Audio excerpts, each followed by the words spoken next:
and we'll move on to open access publishing and open science in general. So open science is a movement that aims to make all scholarly outputs, articles and data, and all publicly funded research available to all levels of society. And this is because for many years it has been the playing field of these huge commercial corporations, publishers that have published the journals.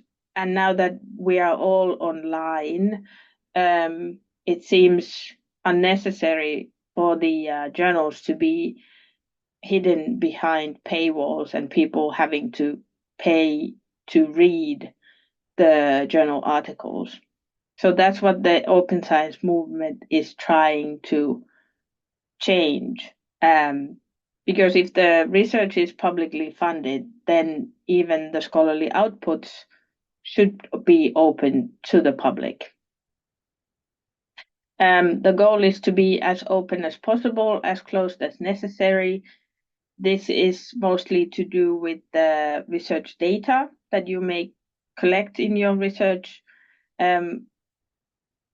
Your sensitive data with personal information can be restricted, especially if anonymization or pseudonymization is not possible. But otherwise, in sort of the article point of view, those should be open to everyone because those usually don't have sensitive data in them because they are public publications. Open access is a central principle of science and research here in Finland and also worldwide. It has started from the European countries and from the North American countries, and it has slowly moved to the South as well.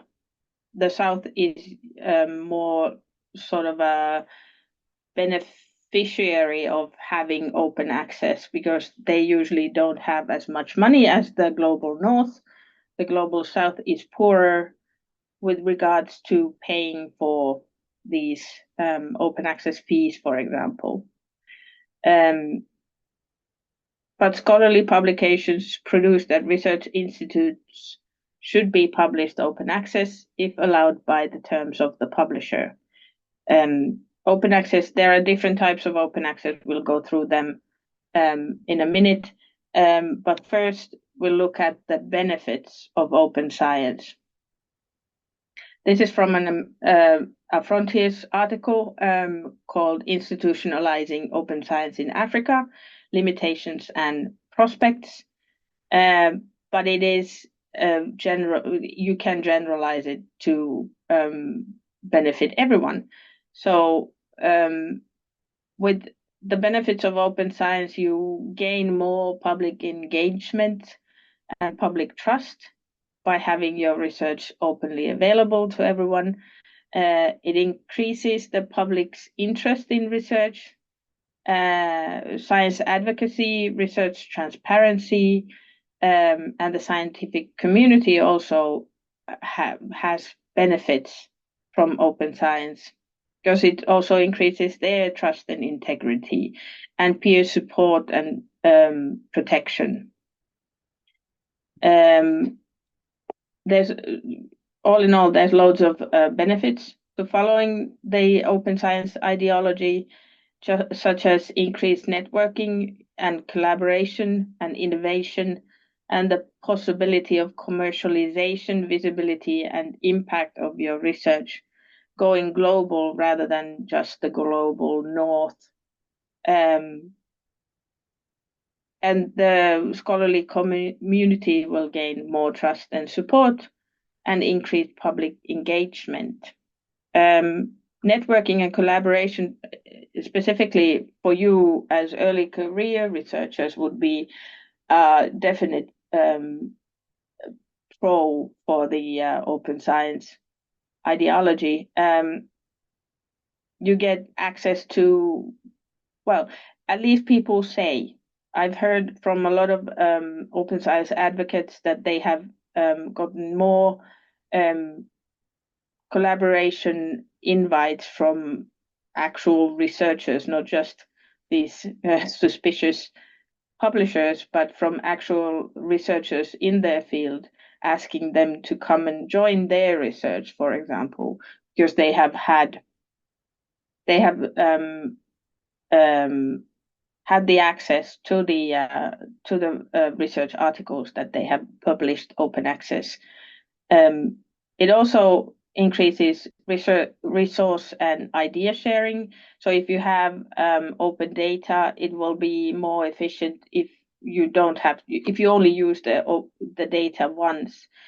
That's sort of you're losing money. But if you can use the data more than once, then you'll be saving your resources and be more efficient in your research.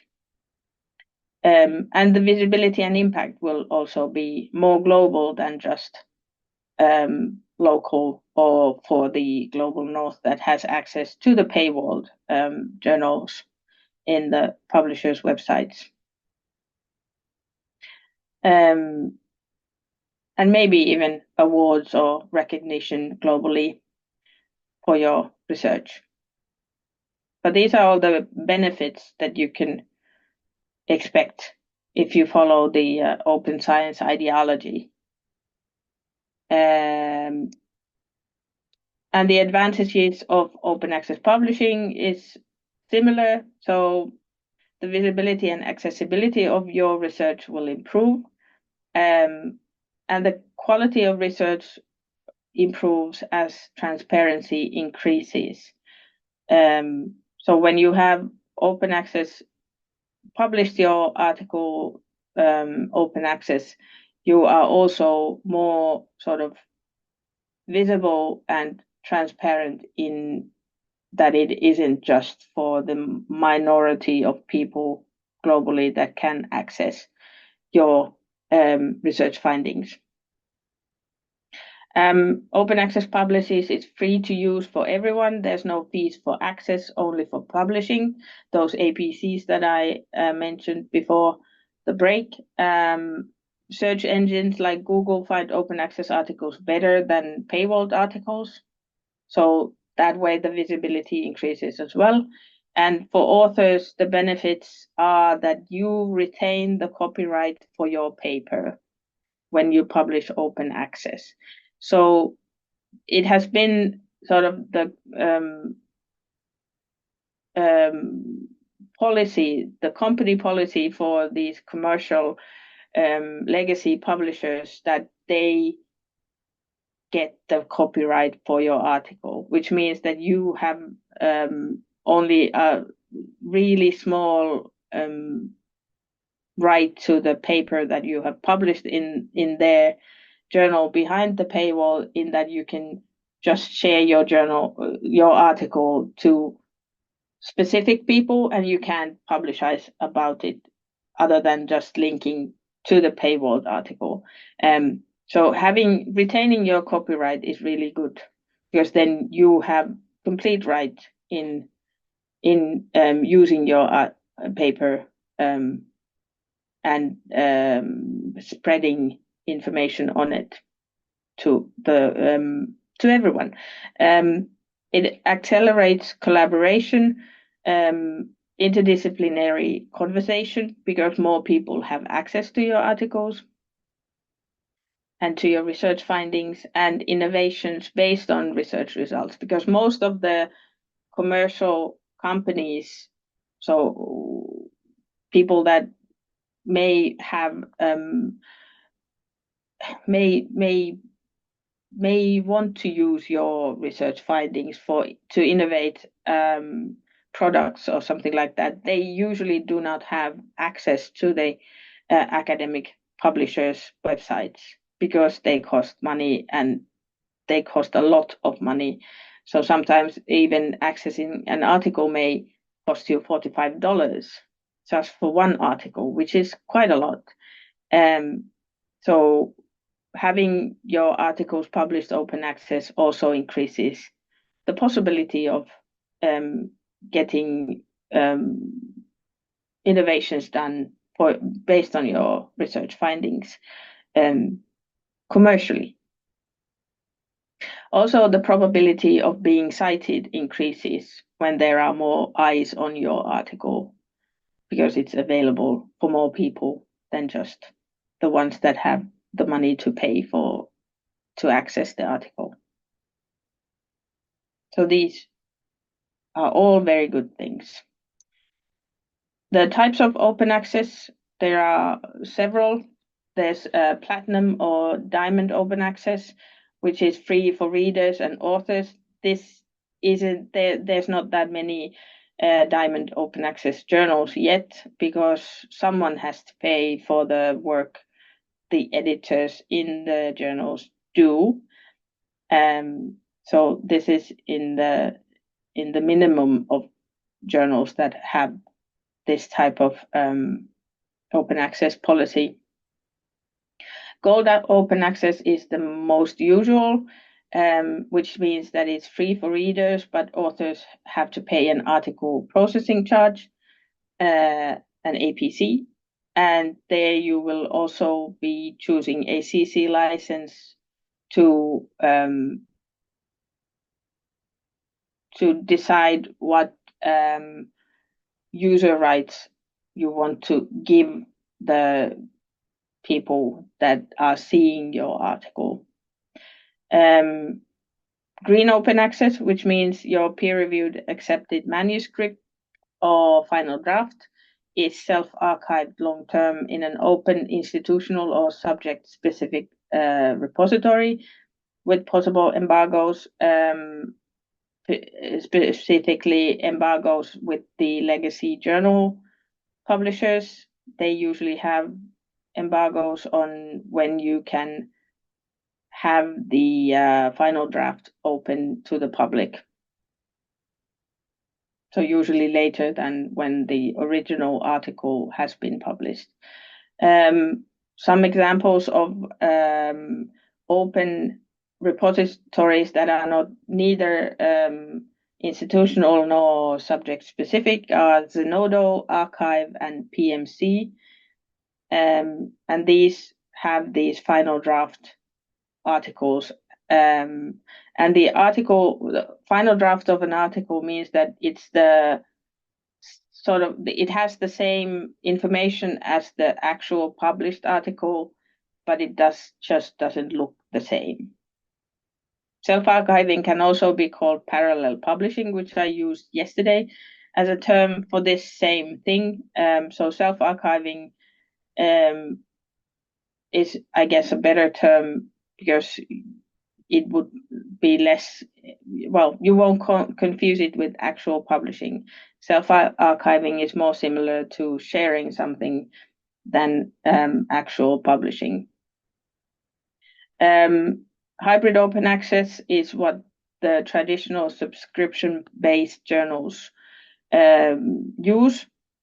So where the university or higher education institute pays for the use of the journals, but they have article-specific open access.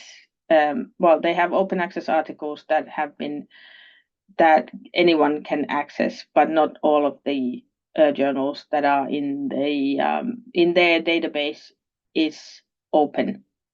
So their authors can pay an APC to publish open access and use a CC license for them.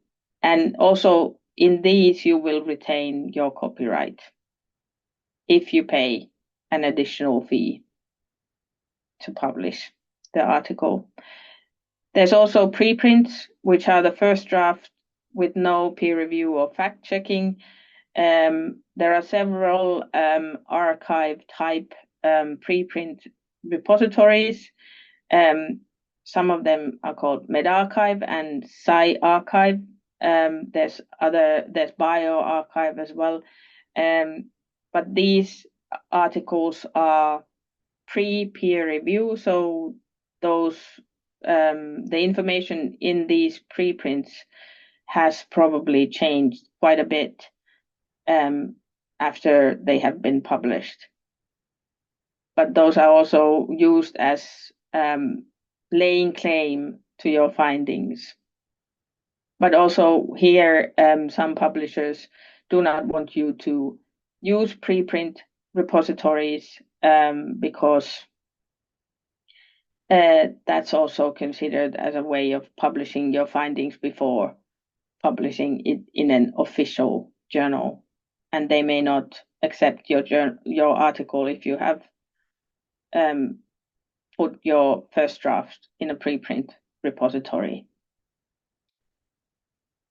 So that's one of the things as well. So there are so many sort of limitations with these, but you get all the information from you should get all the information on all the limitations from the journal websites. Here's an example of which article version can you self-archive. So approximately 70% of publishers allow self-archiving of final drafts, and that have the same information as officially published articles. The internet search results. So if you use Google Scholar, you will get more of these the self-archived versions of the articles. But you also, if you want to know more about this type of open access publishing or self-archiving, please contact your library. But from these, the first one is not the one that you can self-archive usually. So this article was published in Sage with Sage in a I can't remember, Journal of Educational Technology Systems journal, and this is the official PDF. So this one would not be the one that you can self-archive. It is the one that looks like a Word document with only the text of your article in it. And this is one our staff here in the University of Applied Sciences in Turku will know that these are the ones that we ask from the library if we have the if it's allowed by the publisher to self-archive the final draft. So never lose the final draft you have. Just submit it to us here in Turku specifically. I do not know what the other institutions have as a policy for the self-archiving in their institutions. So moving on to Creative Commons licenses. When you publish or share anything open access, you are usually asked to choose a CC license, which the Creative Commons license is, to let other people know how they can reuse your work. And this in no way affects your own copyright to your work. It only lets others know what they can do with it. There are 6 attribution licenses of varying levels of use rights, and 1 no attribution license. So that's called CC0 or public domain license. For you, the CC BY may be the most common license to use. CC0 you may need to use if you share metadata in your project, but otherwise I would not use the CC0 where you actually give your copyright away. So anyone can do anything with your work. CC BY means that you let others distribute, remix, adapt, and build upon your work, even commercially, as long as they credit you for the original creation. The library recommends using the most open license you can. while also taking the publisher's restrictions into consideration. Some publishers have more restrictive CC licensing available as well. Creative Commons is the leading non-profit organization supporting the global movement of collaboration and ethical sharing of resources. And they create and maintain and promote the Creative Commons licenses. And they have become the standard for enabling sharing and remixing. So if you have an icon like this in your paper, it's a clear reference to these licenses. So anyone knows, if they are familiar with the CC licensing, they will know what they can do with your work. There's still a couple of even more restrictive licenses coming, but the second one is attribution share alike. So with CC BY, it doesn't even state that you have to use the same CC license. So the share alike means that even the new adaptation of your work will have to be shared with the CC BY SA license. Then there's CC BY NC or non-commercial, which means you let others distribute, remix, adapt, and build upon your work even commercially. Non-commercially. So with the CC BY SA, it's even commercially, but non-commercial, no commercial use.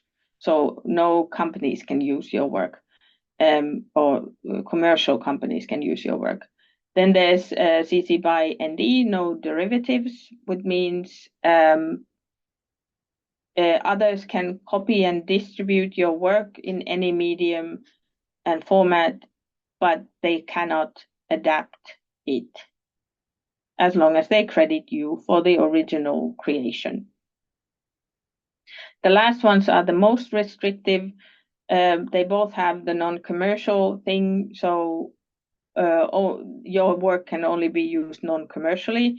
The other one is share alike, which means you have to use the same CC license if you want to remix and build upon your work. And the last one is non-commercial, no derivatives, which means you cannot adapt this work and only use it for non-commercial purposes, as long as they credit you for the original creation.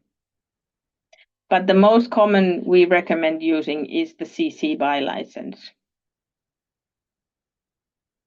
But there are other options as well. Yeah. A little bit about the researchers' social media platforms. I would like to say, firstly, do publicize your research on social media, be it LinkedIn or one of the social media platforms that are geared for research, that many of you may probably already be familiar with. So the most common ones are ResearchGate and academia.edu.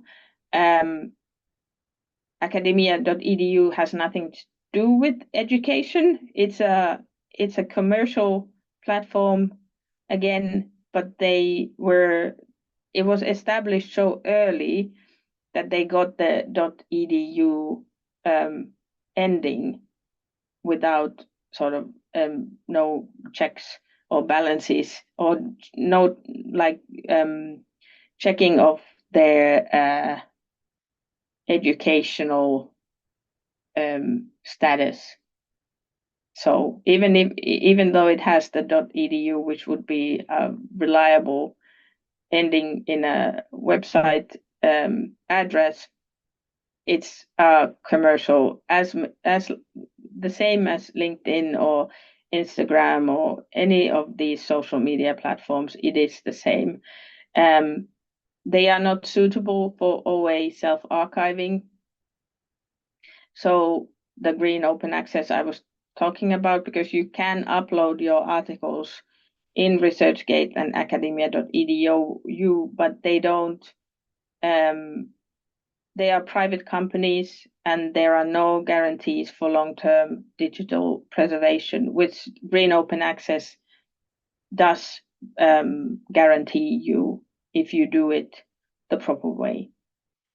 Long-term preservation is one of the aims of open access publishing, because we want even if they are online in digital format, we want all the articles all the publications be available and readable for everyone forever, or as long as there's an internet available. The social media platforms are typically for-profit private companies with dubious motives.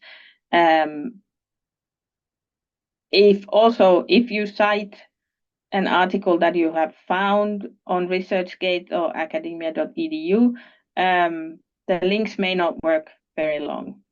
There has been situations where articles shared on these platforms have not obeyed publisher policies and have been removed without notice from the platform. So never cite a link to ResearchGate or academia.edu or any of the other social media platforms if you find them. Always try to find the DOI or other persistent identifier for the article. So cite the original journal rather than the place where you found it. Use articles found in open repositories or in databases the university library has paid for you to use. Always, if you want to share your publications on ResearchGate or on a similar platform, check the publisher terms and conditions, because you may not have the right to share your own articles on another site. Generally speaking, it could be good to take this into account when you are thinking of a publisher or journal to publish your works in, if you have options to choose from. And it's always best for you as an author to retain the copyright to your publications, so you have more rights to do with your article than without them. There was a comment, I think. Okay. Academia.edu also have journals. So are they journals? This is new information for me. So are they journals that academia.edu publishes?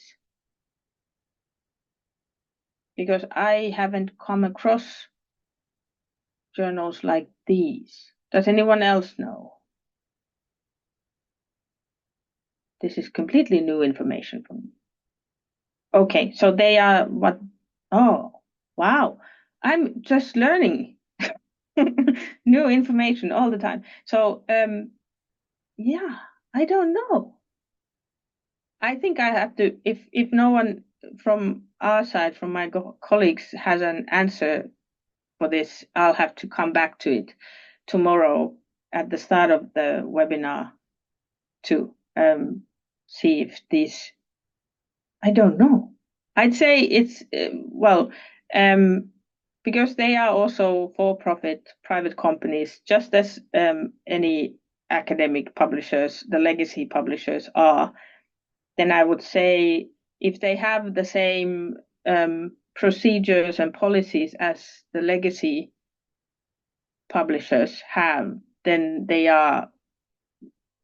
can be as legitimate. But this is new information for me, so I'll have to come back to it. Thank you for the question. Yes. From my colleague, you should not download your article into social media platforms before reading the small print in your agreement. You may give the company the permission to use it as they please. which, as Tanya just told me, is not usually permitted by publishers who have published your article. Yes, that's true too. So yeah, always read the terms and conditions, which no one reads, but you should with these researchers, social media platforms, if you are thinking of giving your what's it called? Your sort of copyrighted articles to them. So instead, share the link to your article. That's better than giving them the actual PDF files for their database. That's good. Thank you. So always sharing the link to the original place where the article is the best policy in social media.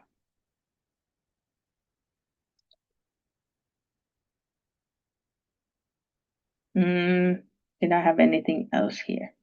Retaining the copyright to your publications is the most important thing, and open access helps you with that.